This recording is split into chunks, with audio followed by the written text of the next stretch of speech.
Hi, let's talk about how to navigate analytics on Maestro.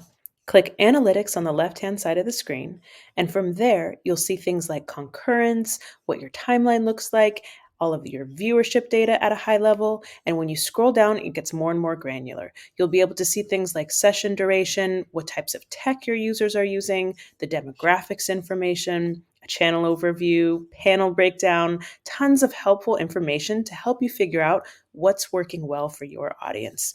If you're using our monetization features, click on the earnings dashboard so that you can see how your earnings breakdown is performing over time. You can see how your tickets and subscriptions are doing, as well as how your e-commerce panel and your tips panel are doing.